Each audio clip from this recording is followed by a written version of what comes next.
sasakyan, no, doon. So, babalikan namin. And dadalhin namin yung somewhere para ipaayos, no.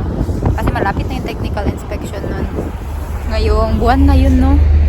So, ito yung sasakyan namin, Ekero, pero hindi pa sila tapos ang tawag niya, mag-loading ng mga sasakyan, hindi pa tapos. Ayan, no, kita niya, pumapasok na yung mga sasakyan. And, yeah, hindi pa siya aandar, but, yun. See you guys later sa Tali or anywhere.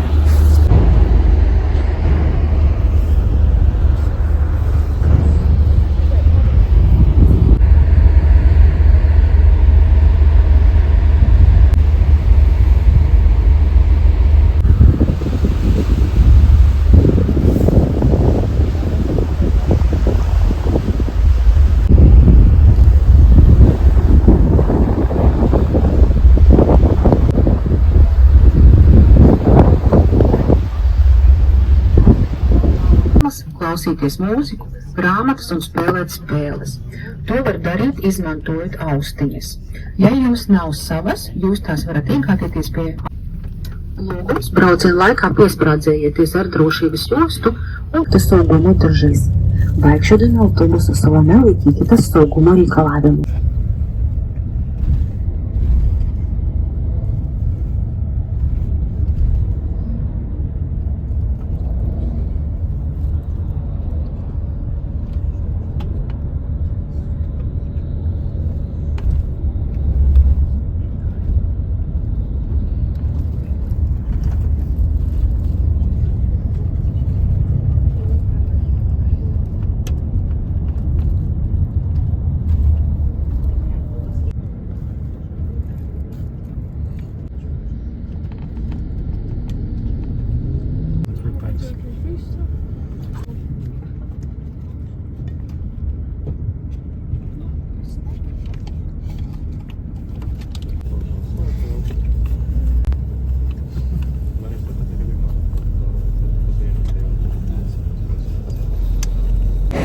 Hi guys, nandito na kami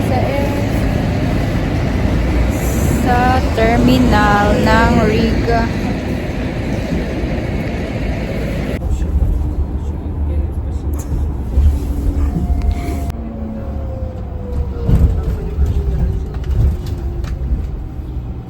Hi guys, oh mga kargador. Panorama. Sobrang ganda na guys. Tingnan niyo oh, mga bulaklak. Ayan. Nice. Hi guys, nandito na kami sa sasakyan, no. And on pa siya, no. Akala ko patay na yung battery, pero i-turn on ang asawa ko kung sure ba talaga na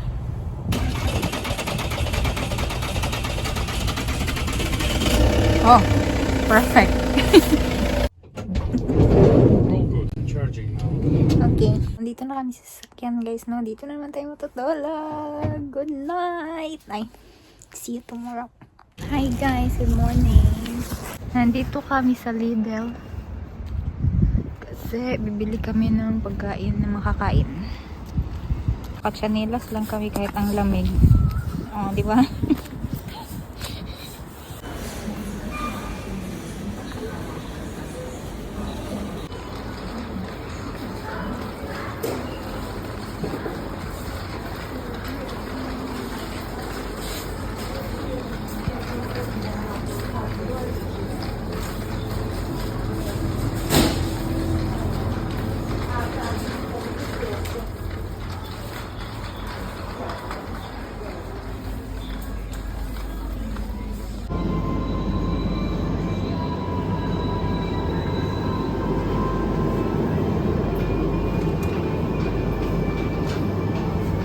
Meat is on sale guys. Wow.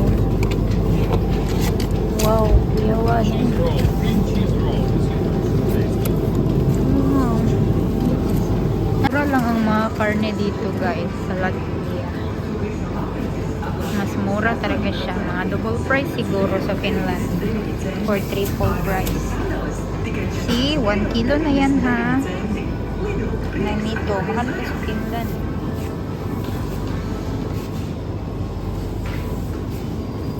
namin. Ito lang yung binili namin guys na. Sorry, marami-rami yan siya na. Yan. Yan mga juice. Orange juice, pudding. Ito binigay sa amin doon no. Sa kakilala na asawa ko. Doon kami nag-breakfast. Inimbitahan kami doon mag-breakfast. Yan, naka-sale siya. Ay, biskut na tagak. And then, ito. Salad. Yan, meron pa oh. Yan. Ngayon kasi guys is pupunta kami sa sa south of Latvia kasi merong recommend sa asawa ko na doon daw pumunta kung gusto niya magpaayos ng sasakyan kasi ipapaayos ito no kasi malapit ng technical inspection ito guys. So kailangan na ito maayos. So ganito talaga guys. Hindi basta-basta mag-own ng sasakyan sa Finland no. Magastos guys. Kaya ganyan. Kung ipapaayos namin ito sa Finland, mahal masyado no. So dito kami nagpunta since nagpunta na rin man kami dito. So isang na lang ba, isang lakaran yun. Should we put it in the ref? Yeah, my phone. Yeah, here. So andito muna kami sa may gasoline station guys no. Magpagasolina muna kami. Kagabi ba sobrang lamig guys. Ewan ko, parang bago kami dumating dito sa Latvia is parang chinek ko kung ano yung temperature no, parang umabot yata sa 0 or +1 or +2 ganun. Malamig guys, sobrang lamig. Sabi nga ng asawa ko nung patulog na kami, sabi ng asawa ko, gusto mo na lang tayo, mag-hotel na lang tayo kasi sobrang lamig. So hindi ako nag-reply, natulog na ako. Oy ka. Kasi ready naman kami matulog. So tulog na lang, nakatulog kami guys, nakakaloka.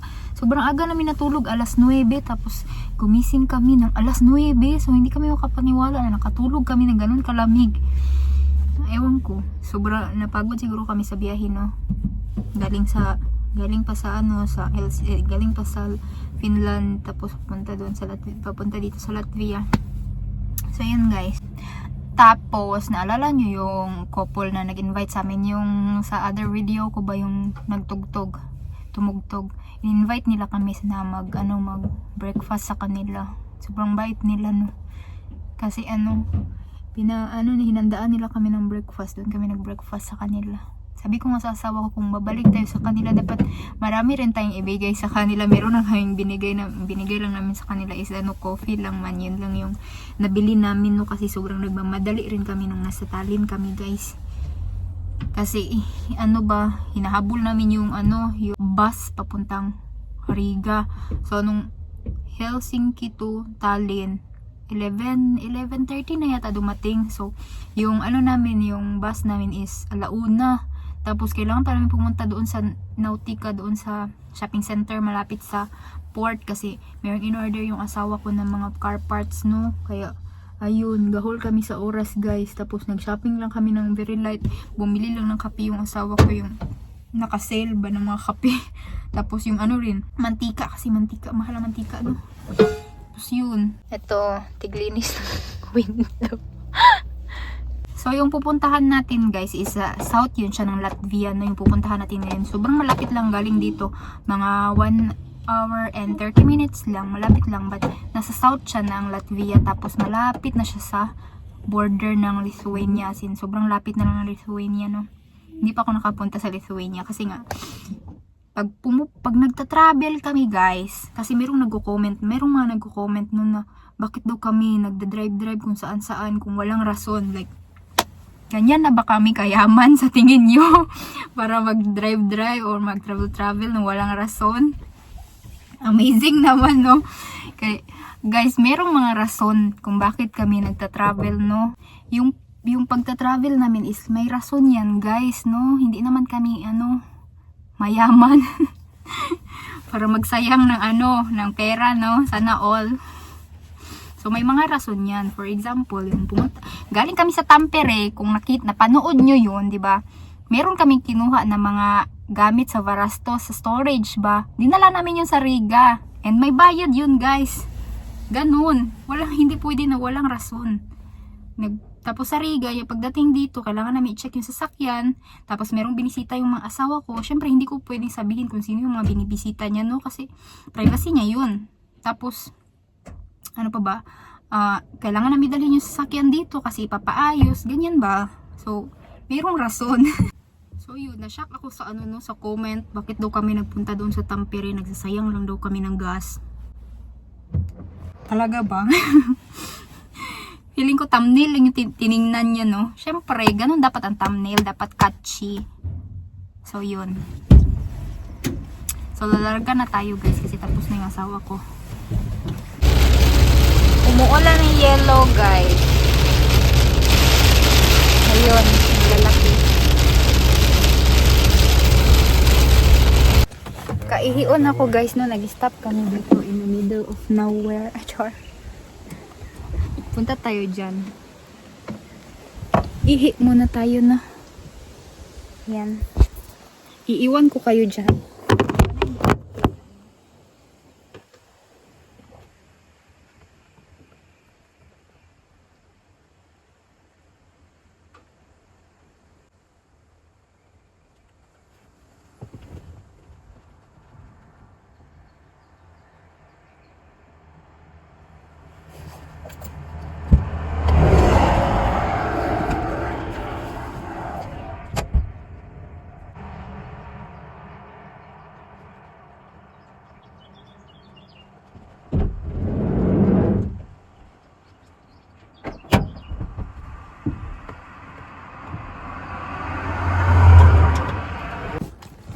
Taste what is this? No idea. Cream cheese roll. How does it taste? Taste. You taste first.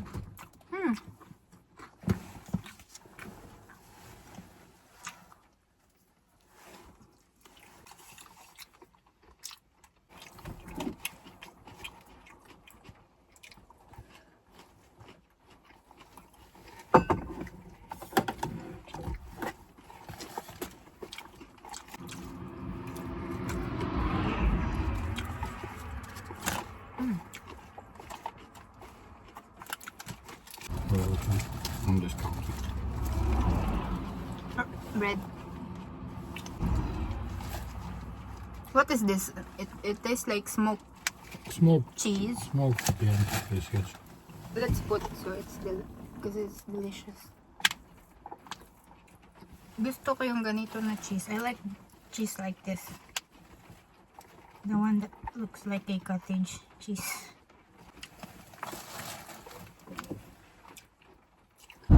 Canola daw yan guys, sabi ng asawa ko na. Yun pa sa kabila oh. Yan.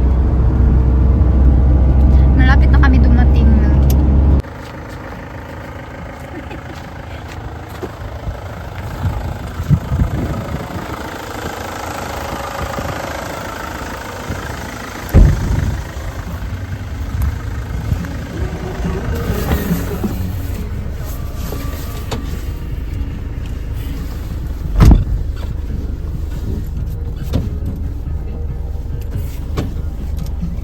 Turn off how to. Do I need to use seat belt?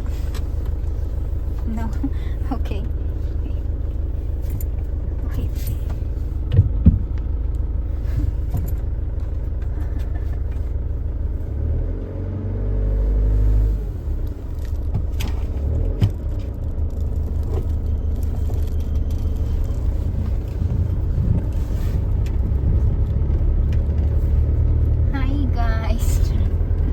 Dumating na kami sa doon sa garage kaso lang umuulan man. So hindi siya pwede makatrabaho na umuulan kasi sa labas man siya nag-aayos ng sasakyan. So yun, bukas na lang daw. So pupunta kami doon sa i-stayhan namin. Malapit daw siya sa Lithuanian border, right? Near Lithuanian border. Malapit daw guys. Pwede natin lakarin no.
Yes, Maybe yes, here. straight. No, no, straight. Go straight. Oh, it's so narrow. No problem, you can do it. Oh my goodness. Maybe here? No, Parking? no, go through the bridge. Why? Because this is the house. Право, право.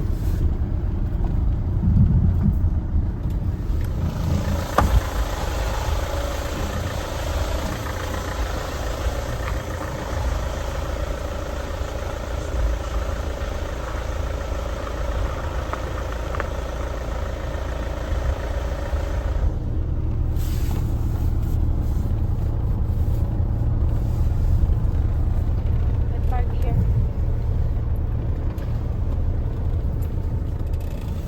Well, maybe let's drive close to that car, I guess. Okay, go further, go further. Paldies!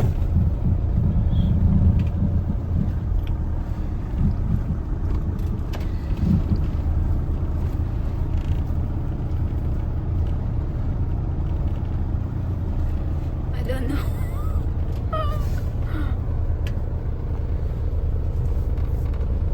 Okay, stop here, you can stop. Parking brake. Neutral gear. Neutral? Parking What brake. is Put this? on parking brake.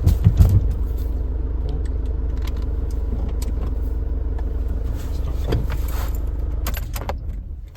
Tingnan nyo guys, ang ganda dito, di ba?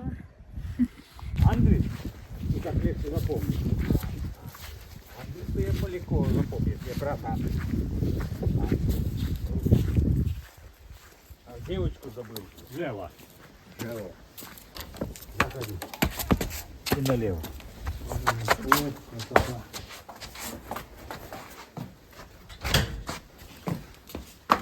Здравствуйте. Из Джава. Джела. Джава. Фин. Я с Финляндии. Ну, тоже в Финляндии живет, Да. с Филиппин. Ну Да. раздевайтесь. Раздеться тут. Янис покажет, там вот туалет сразу все. Спасибо. Сюда. Ну идите, Посмотрим, идите. посмотрим. Вон такая красота. Вот тут раздеться можно. Самобытно. Ничего, ничего. Тут туалет. Очень красиво. Дизайнерский. Все натуральное.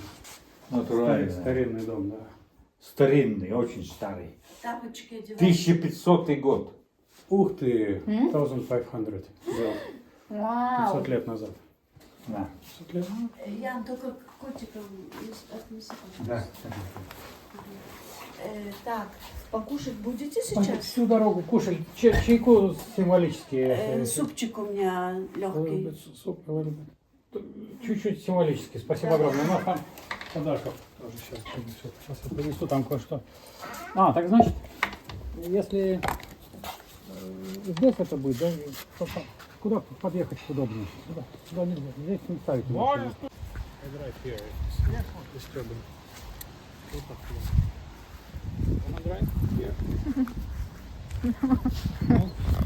Guys, finally shower. Ang galing dito. Ang ganda naman ng nila. Shower. Alam nyo guys, itong bahay na to is 1,500 years old na. Grabe. Sobrang tanda na pala ng bahay na ito. So, dito kami nag-stay, no? And, ito, nirecommend sa amin nung nung mekaniko ba? Sabi niya, dito daw kami mag-stay kasi nagpaparent daw sila ng kwarto para sa mga turista. Mura lang daw. Actually, hindi namin alam magkano. Pagpunta namin dito, amazing. Ang laki ng bahay nila. Tapos, pinakain pa kami, guys. Libre kain. Ang ganda sa labas, as in. Baka bukas gala tayo sa labas, no? Kasi ngayon, yung araw na to is masyadong hindi maganda yung weather. Bumubulong lang ako, no? Kasi sobrang sobrang tahimik dito. As in. Alam niyo kung ano yan? Ano daw yan? Diyan mo lilinisin yung oven. tatanungin ko yung asawa ko, pero sobrang tanda na guys. Sobrang tanda na ng bahay na ito. Tapos ito, sa kanila tong towel, tapos dito kami matutulog. Oh. Ayan. Ito, pinahiram niya ako ng pantulog guys. Tingnan nyo. Diba? May pantulog tayo. Ang galing. Sobrang bait nila, no? Yan. Diba? Alam nyo ba na sobrang lapit natin sa Lithuania? Half kilometers na lang, guys. Half kilometers na lang daw Lithuania na. Diba?